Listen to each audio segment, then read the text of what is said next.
হে আমিরুল মুমিনিন, এই ব্যক্তি আমাদের পিতাকে হত্যা করেছে। আমরা এর ন্যায় বিচার চাই। আমরা প্রাণের বদলে প্রাণ চাই। জনাব, অভিযোগ সত্য, তবে আমি খুন করার উদ্দেশ্যে তাকে মারিনি। আমার প্রিয় উটটি তাদের বাগানের পাতা খেয়ে ফেলায় বৃদ্ধ পাথর মেরে উটটিকে হত্যা করেন। আমি রাগে পাগল হয়ে যাই, তাই আমি পাথর ছুঁড়ে মারলে সেটি বৃদ্ধের মাথায় লাগে এবং তিনি মারা যান। আমি ইচ্ছা করে তাকে হত্যা করিনি জনাব। তুমি নিজের ইচ্ছায় হত্যা করো বা না করো, ইসলামের বিধান অনুযায়ী তোমাকে মৃত্যুদণ্ড গ্রহণ করতে হবে।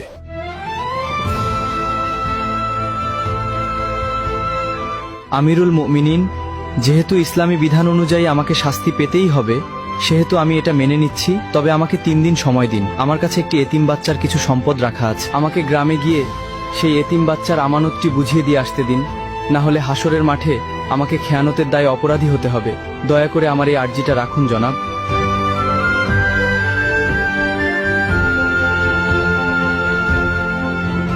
ঠিক আছে, আমি তোমাকে ছেড়ে দিতে পারি, কিন্তু শর্ত হলো কাউকে তোমার জামিনদার হতে হবে। তুমি ফিরে না এলে তাকেই তোমার বদলে মৃত্যুদণ্ড দেওয়া হবে।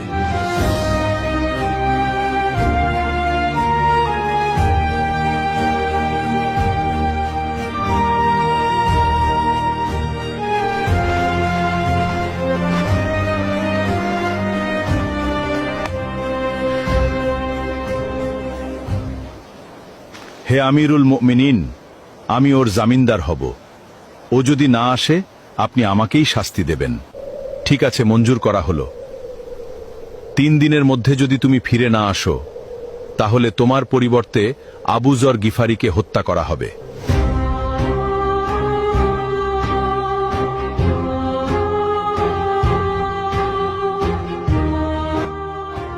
ভাবতেই অবাক লাগছে, সম্পূর্ণ অচেনা একজন মানুষের জন্য আবু যরনের মতো এমন মহান সাহাবী নিজের জীবন বিপদে ফেলে দিলেন।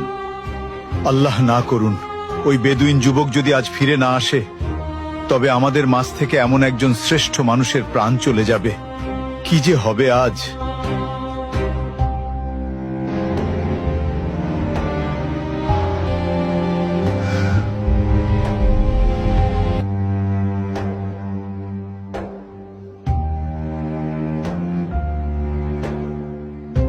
ওই লোকটা যেহেতু 3 দিনের মধ্যে আসতে পারেনি, সেহেতু আবু যর গিফারিকেই তার পরিবর্তে হত্যার আদেশ দেওয়া হলো।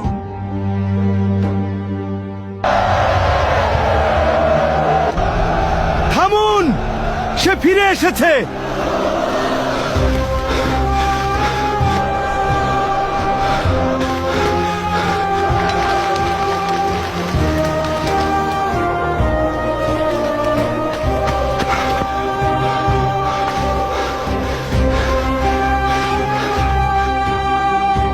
কি ব্যাপার, তোমার আসতে এত দেরি হলো কেন? আমিরুল মুমিনিন, মাফ করবেন। রাস্তায় যদি আমার ঘোড়া পায়ে ব্যথা না পেত, তবে যথাসময়ে আসতে পারতাম। বাড়িতে গিয়ে আমি একটুও দেরি করিনি। বাড়ি পৌঁছে গচ্ছিত আমানত ও ঋণ পরিশোধ করি। তারপর বাবা, মা এবং নববধূর কাছে সব খুলে বলে চিরবিদায় নিয়ে মৃত্যুর প্রস্তুতি নিয়ে মদিনার উদ্দেশ্যে রওনা দেই। এখন আমার জামিনদার ভাইকে ছেড়ে দিন আর আমাকে মৃত্যুদণ্ড দিয়ে পবিত্র করুন, কেননা কেয়ামতের দিন আমি খুনি হিসেবে আল্লাহর সামনে দাঁড়াতে চাই না। তুমি তো পালিয়ে গিয়ে নিজের প্রাণ বাঁচাতে পারতে। মৃত্যু নিশ্চিত জেনেও কেন ফিরে এলে? আমি ফিরে এসেছি কেউ যাতে বলতে না পারে এক মুসলমানের বিপদে আরেক মুসলমান সাহায্য করতে এগিয়ে এসে নিজেই বিপদে পড়ে গেছিল। আর আপনি কেন এই অপরিচিত লোকের জন্য নিজের জীবন বাজি রাখলেন? আমিরুল মুমিনিন, কেউ যেন বলতে না পারে এক মুসলমান বিপদে পড়েছিল অথচ কেউ তাকে সাহায্য করতে এগিয়ে আসেনি।